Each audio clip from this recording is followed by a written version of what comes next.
আমন্ত্রণ দেশ বাংলায়, সঙ্গে আছি আমি আফরিন সুমনা। শুরুতেই সংবাদ শিরোনাম। মুন্সিগঞ্জের সিরাজদিখানে স্থানীয় প্রভাবশালীদের বিরুদ্ধে ফসলি জমির মাটি কেটে বিক্রির অভিযোগ, ব্যবস্থা নেওয়ার কথা জানিয়েছে প্রশাসন। এবং টাঙ্গাইলে শাড়ির ব্যবসায় লোকসানের পর এবার চাদর বোনায় ব্যস্ত তাঁতিরা, শিল্প ঘুরে দাঁড়ানোর আশা, সরকারি সহায়তা কামনা।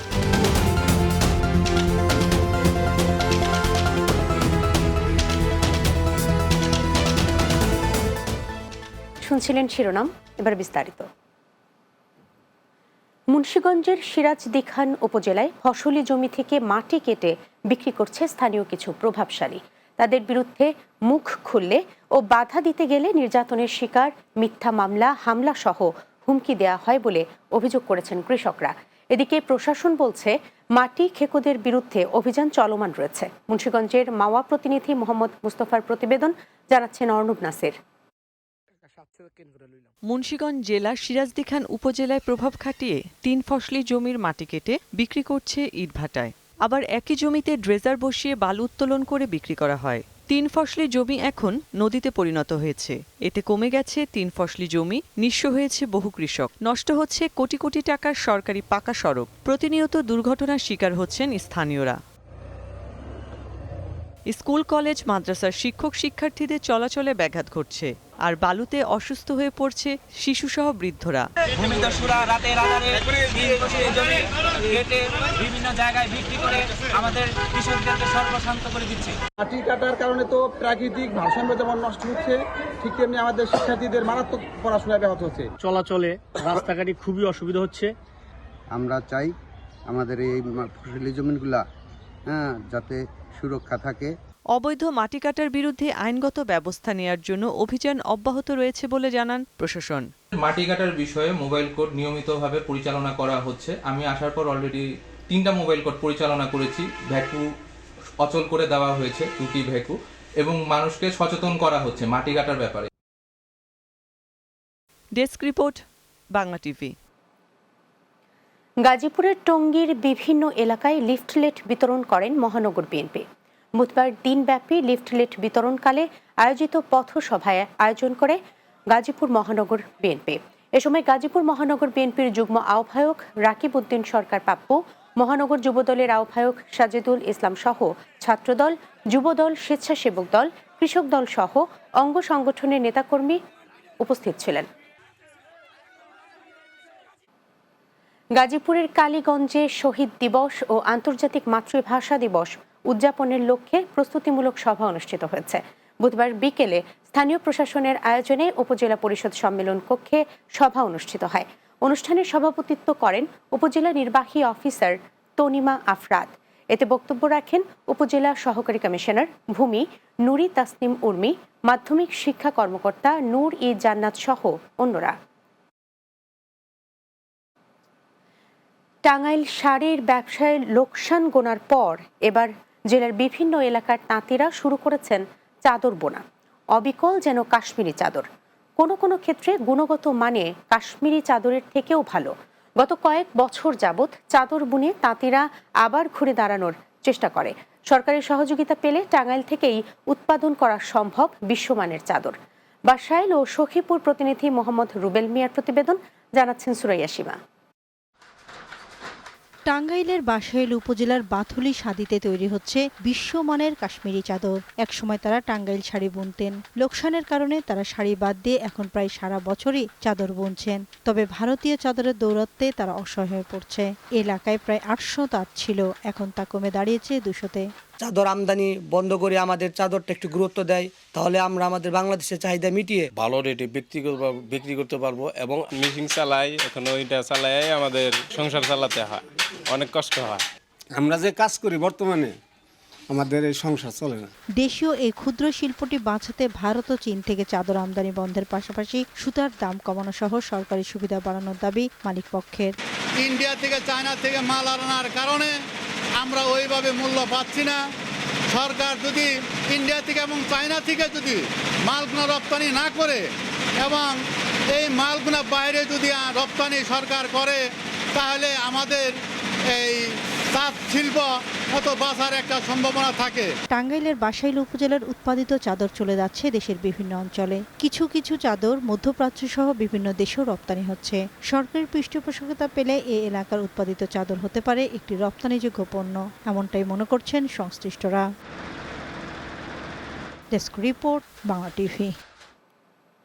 রাজবাড়ীতে মাছরাঙা টিভির জেলা প্রতিনিধি ইমরান হোসেন মনিমের ওপর সন্ত্রাসী হামলার প্রতিবাদে ও জড়িতদের গ্রেপ্তারের দাবিতে মানববন্ধন করেছে জেলায় কর্মরত সাংবাদিকরা। রাজবাড়ীর প্রেস ক্লাবের সামনে এ কর্মসূচি পালন করে তারা। মানববন্ধনে সিনিয়র সাংবাদিক এম দেলোয়ার হোসেনের সভাপতিত্বে বক্তব্য রাখেন রাজবাড়ী প্রেস ক্লাবের সহসভাপতি আব্দুল কুদ্দুস বাবু, সহ সাধারণ সম্পাদক শহীদুল ইসলাম হিরণ, রাজবাড়ী রিপোর্টার্স ইউনিটির সভাপতি হেলাল মাহমুদ সহ অনেকে। চট্টগ্রামে বসবাসরত সন্দ্বীপের মুছাপুর বাসীদের নিয়ে গঠিত সামাজিক ও অরাজনৈতিক সংগঠন মুছাপুর সমিতি চট্টগ্রাম এর 31 সদস্য বিশিষ্ট কমিটি গঠিত হয়েছে। এতে বীর মুক্তিযোদ্ধা সুলাইমান বাদশাকে সভাপতি ও ডাক্তার খাস্তগীর সরকারি বালিকা উচ্চ বিদ্যালয়ের সিনিয়র শিক্ষক মাস্টার মোহাম্মদ আফসার উদ্দিন রাজুকে সাধারণ সম্পাদক করে 2 বছরের কমিটি অনুমোদন দেন আলহাজ ফোরকান উদ্দিন আহমেদ সহ 3 সদস্যের সার্চ কমিটি। নবগঠিত কমিটি মুছাপুরবাসীর কল্যাণে মানবিক কাজ করার অঙ্গীকার ব্যক্ত করেন। দেশ বাংলায় নিচ্ছি ছোট্ট একটা বিরতি। ফিরে আসার পর অন্যান্য সংবাদের সাথে আরো যা থাকছে।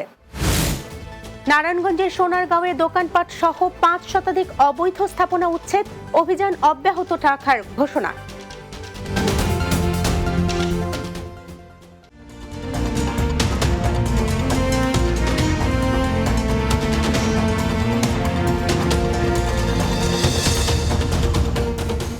বিরতির পর আবারও স্বাগত দেশ বাংলায়। নারায়ণগঞ্জের সোনারগাঁ উপজেলায় অবৈধভাবে গড়ে ওঠা ফলের দোকান সহ 5 শতাধিক অবৈধ স্থাপনা উচ্ছেদ করা হয়েছে। বুধবার মোগরাপাড়া চৌরাস্তা এলাকায় সড়ক ও জনপথের জায়গায় গড়ে ওঠা অবৈধ স্থাপনা গুড়িয়ে দিয়ে পথচারীদের জন্য ফুটপাত ও সরকারি জায়গা উন্মুক্ত করা হয়। উপজেলা প্রশাসন এবং কাঁচপুর হাইওয়ে পুলিশের যৌথ উদ্যোগে অভিযান পরিচালনা করা হয়। অভিযানে নেতৃত্ব দেন সহকারী কমিশনার মঞ্জুরুল মুর্শেদ ও কাঁচপুর হাইওয়ে পুলিশের ওসি কাজী ওয়াহিদ মুর্শেদ। চাঁদপুরে ক্ষুদ্র, প্রান্তিক ও দরিদ্র কৃষকদের মাঝে বিনামূল্যে সার বিতরণ করা হয়েছে। বুধবার দিনব্যাপী ফরিদগঞ্জ উপজেলার গোবিন্দপুর উত্তর, দক্ষিণ, রূপসা ও গুপ্তি ইউনিয়নে কৃষকদের হাতে সার তুলে দেন মার্কেন্টাইল ব্যাংকের ভাইস চেয়ারম্যান ও উপজেলা বিএনপির আহ্বায়ক এম এ হান্নান। এ সময় উপস্থিত ছিলেন মার্কেন্টাইল ব্যাংকের ফরিদগঞ্জ শাখার ব্যবস্থাপক মোহাম্মদ মুরাদ হোসেন চৌধুরী, উপজেলা বিএনপির যুগ্ম আহ্বায়ক শরীফ মোহাম্মদ ইউসুফ, মঞ্জুর হোসেন মঞ্জিল, নজরুল ইসলাম নজু সহ অনেকে। নরসিংদীতে বাঞ্ছারামপুর অ্যাসোসিয়েশন এর মত বিনিময় সভা ও আনন্দ সম্মেলন অনুষ্ঠিত হয়েছে। নরসিংদী ইন্ডিপেন্ডেন্ট কলেজ অডিটোরিয়ামে এই সভা অনুষ্ঠিত হয়। সাংবাদিক আশেক ইমরানের সঞ্চালনায় এতে উপস্থিত ছিলেন নরসিংদী ইন্ডিপেন্ডেন্ট কলেজের অধ্যক্ষ ডক্টর মশিউর রহমান মৃধা, নরসিংদীস্থ বাঞ্ছারামপুর অ্যাসোসিয়েশনের আহ্বায়ক মোতাহার হোসেন অনিক, বাঞ্ছারামপুর উপজেলা যুবদলের আহ্বায়ক হারুনুর রশিদ আকাশ, নবধারা শিক্ষা পরিবারের পরিচালক কাজী মুস্তাক হোসেন সহ অন্যরা। পাবনায় এনজিও আশা প্রতিষ্ঠাতা সাইফুল হক চৌধুরীর ৪র্থ মৃত্যুবার্ষিকী উপলক্ষে বিনামূল্যে ফিজিওথেরাপি ক্যাম্প অনুষ্ঠিত হয়েছে। সকালে আশা এনজিওর আয়োজনে অফিস কার্যালয়ে এই ক্যাম্প অনুষ্ঠিত হয়। ক্যাম্পে উদ্বোধন করেন শাখা এনজিওর জেনারেল ম্যানেজার আহমেদ মিয়া। এ সময় উপস্থিত ছিলেন বাংলা টিভির পাবনা জেলা প্রতিনিধি S M Alam, doctor Ratan, doctor Mousumi, B M Rezaul Karim, Liton Mia সহ অন্যরা। তারুণ্যের উৎসব উপলক্ষে বৈষম্য বিরোধী ছাত্র আন্দোলনের আয়োজনে চাঁপাইনবাবগঞ্জের T10 ক্রিকেট টুর্নামেন্টের উদ্বোধন করা হয়েছে। বুধবার সকালে চাঁপাইনবাবগঞ্জ জেলা স্টেডিয়ামে টুর্নামেন্টের উদ্বোধন করেন জেলা প্রশাসক মোহাম্মদ আব্দুস সামাদ ও পুলিশ সুপার মোহাম্মদ রেজাউল করিম। এ সময় উপস্থিত ছিলেন অতিরিক্ত জেলা প্রশাসক মোহাম্মদ নাকিব হোসেন তরফদার, বৈষম্য বিরোধী ছাত্র আন্দোলনের জেলা আহ্বায়ক মোহাম্মদ রাহিম সহ অন্যরা। তারুণ্যের উৎসব উদযাপন উপলক্ষে ব্রাহ্মণবাড়িয়ায় পিঠা উৎসব অনুষ্ঠিত হয়েছে। বুধবার ব্রাহ্মণবাড়িয়া সরকারি কলেজ প্রাঙ্গণে দিনব্যাপী এই পিঠা উৎসব অনুষ্ঠিত হয়। এতে প্রধান অতিথি ছিলেন কলেজের অধ্যক্ষ প্রফেসর আবু জাফর মোহাম্মদ আরিফ হোসেন। কলেজের রসায়ন বিভাগীয় প্রধান ও পিঠা উৎসব উদযাপন কমিটির আহ্বায়ক প্রফেসর আব্দুল কাদের আলম শাহ এর সভাপতিত্বে বিশেষ অতিথি ছিলেন ব্রাহ্মণবাড়িয়া সরকারি কলেজ শিক্ষক পরিষদের সম্পাদক মোহাম্মদ আবু হানিফ সহ অন্যরা। ফরিদপুরের বোয়ালমারীতে মাঘী পূর্ণিমা গঙ্গা স্নান উৎসব অনুষ্ঠিত হয়েছে। উপজেলার সাতৈর ইউনিয়নে জয়নগর কায়রা শ্রী শ্রী কালীবাড়ি মন্দির সংলগ্ন কুমার নদে অনুষ্ঠিত হয় গঙ্গা স্নান উৎসব। উৎসবটি উপলক্ষে দেশের বিভিন্ন জেলা উপজেলার দূর দূরান্ত থেকে মাতোয়া সম্প্রদায়ের নারী পুরুষ পদযাত্রা সহযোগে ঢাক ঢোল বাজিয়ে স্নান উৎসবে যোগ দেন। এছাড়াও গঙ্গা স্নান উপলক্ষে মন্দির প্রাঙ্গণে বসেছে সপ্তাহব্যাপী গ্রামীণ মেলা।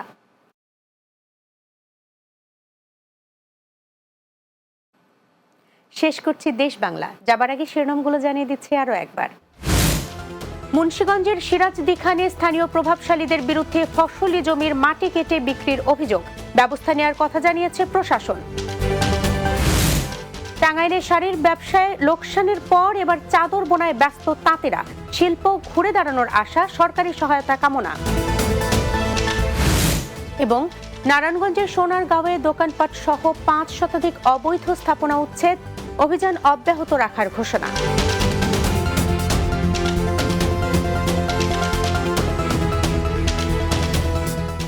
এই ছিল দেশ বাংলায়। আমাদের পরবর্তী সংবাদ বিকেল 4:30 দিনের বাংলা দেখার আমন্ত্রণ রইল। এতক্ষণ সঙ্গে থাকার জন্য ধন্যবাদ সবাইকে।